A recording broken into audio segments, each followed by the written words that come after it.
working with President-elect. He is a man of action. President-elect Donald Trump has already filled several key administration positions. We'll take a look at what positions he has already filled and which ones could be filled by the end of the weekend. The weather we saw yesterday, it is certainly not going to be around for a little while. We'll time out some of the snow chances here coming up in your first 1-5 forecast. Thank you, Dan. A deputy says he was attacked during a traffic stop, but surveillance video tells a different story. At Thanksgiving dinner is centered around the turkey on the table. We'll tell you about one turkey's mission that goes far beyond the dinner plate. It's time to wake up in Michigan. It is Saturday, November 19th. Live and local with coverage you can count on. This is WNEM-TV5 Wake Up. A day that started warm and pleasant ended up turning wet and gusty after that major storm and brought damage that was reported all across mid-Michigan overnight. There have been numerous reports of trees down on local roads, power lines, and other trees knocked out, plus accidents all across Genesee County. You're seeing some video that I shot last night in downtown Flint. Things got very intense last night. Good morning, and thanks for tuning in to Weekend Wake Up. I'm Cameron Ridle, joined by meteorologist Dan Giroux here in the First 1-5 Weather Center. And, you know, after what we saw yesterday, some nice warm temperatures, completely the opposite today. It could not be more night and day. It's unbelievable because now we're talking about winter a little bit, a little taste of it anyways. Take a look at what we've got going on across mid-Michigan. In the purple, the shaded purple, yes, those are winter weather advisories, something to bear in mind for Clare and Roscommon counties. We're also dealing with wind advisories, generally in the thumb and we'll say north of US 10. So that's something to keep in mind. Now, our weather story today, that's going to be that winter weather advisory of, as I mentioned, that is for Clare and Roscommon counties. We're looking at only about 1 to 3 inches of snow, but it's going to be very blustery outside, and that is going to cause some limited visibility across mid-Michigan. Now, we're also dealing with a wind advisory, as I mentioned, generally in the thumb and north of US 10.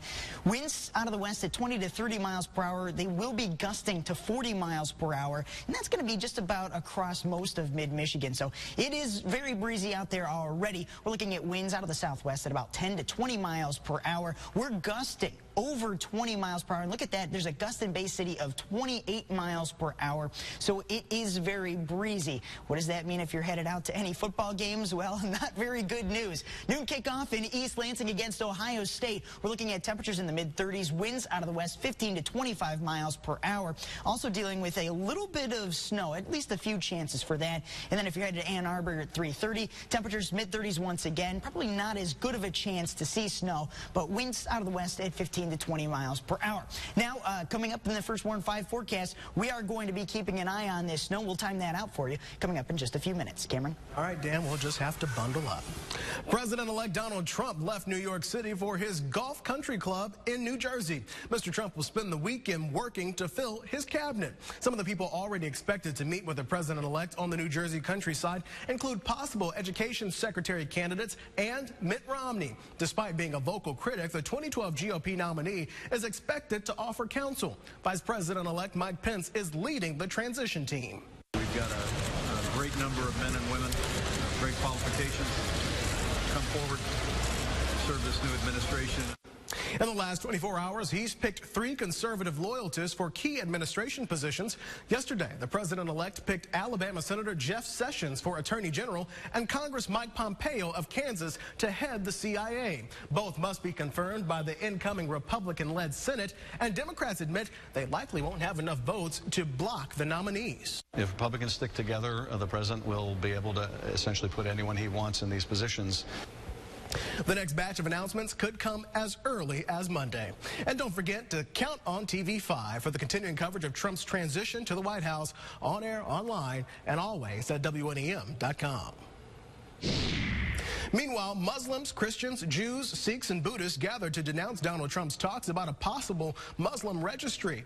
The gathering took place yesterday in D.C.'s oldest mosque. The president-elect's immigration advisor, Chris Kobach, says the registry would focus on visitors from so-called high-risk countries. Rabbis Jack Maline and Pastor Astor Letterman spoke at the interfaith gathering and denounced the whole registry as a notion that is un-American. To say that the Supreme Court upheld the internment of Japanese does not make it right, does not make it moral. The specifics of the policy, such as which countries would be considered high risk, are still unclear. Coming up in our next half hour, we'll take a look at the growing backlash over President-elect Donald Trump's security picks. A deputy has been fired for using excessive force during a traffic stop, and it was all caught on camera. There is no question in Sheriff Bob Gualtieri's mind that his deputy made up what happened on this night, March 25th in Florida. The sheriff says Deputy Wayne Wagner told them this woman, Paige Taylor, shoved him.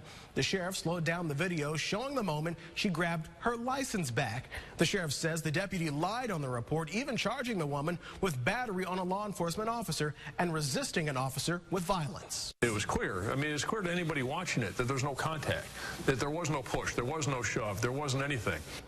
After months of investigating and because of this surveillance video, the sheriff says the truth was clear. All charges against Taylor have been dropped. It's a big day for football in Michigan. ESPN's College Game Day is in Kalamazoo for the Western Michigan game against the Buffalo Bulls. The Broncos are only one of two major teams that are undefeated in the college game across the country and are at number 21 in the playoff rankings. Alabama is the other undefeated team and is ranked number 1. ESPN's College Game Day begins at 9 a.m. and kickoff is at 3:30 at Waldo Stadium. And it's senior day in East Lansing. Some of these guys will be playing their final game in front of a Spartan Stadium crowd. Michigan State football is hoping to get some good fortune this afternoon. The Spartans are hosting Ohio State today at noon. Last year, the Spartans beat Ohio State. You can catch that game on ESPN. The Michigan Wolverines are 14-0 straight up and 8-6 against the spread in their last 14 games against the Indiana Hoosiers. The Wolverines will look to continue their dominance over Indiana. At 9-1, Michigan controls its own destiny in the college football playoff. Despite its loss to Iowa last week, the Wolverines will kick off against IU at home at 3:30. Women are coming by the thousands to the premium outlet malls in Birch Run. They're out for Dear Widows Weekend, a chance to snag some deals while their spouses are away hunting. But it's about more than just shopping. Just to hang out and just have a good time. And if we buy things, fine. It's just a fun weekend where we all get together, all the family is here. And women in the market for more than something a little extra than that, a little extra spice. They came to the Dow Event Center for a production called Magic Men Live. It's a high-energy show featuring, quote, a line of stunning guys that leaves the audience in an exhilarated, euphoric state, and people couldn't wait to get in. Two of them are husbands away, so we're here to play. I mean, he's having fun. He gets to look at all them deer and bucks, you know, he's in his glory. I gotta have my glory day once a year.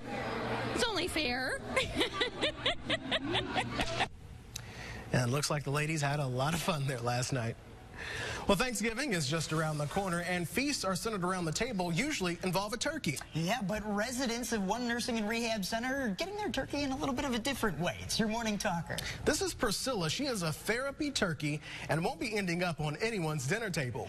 After seeing just how calm Priscilla was around people, her owner realized the bird had a higher calling.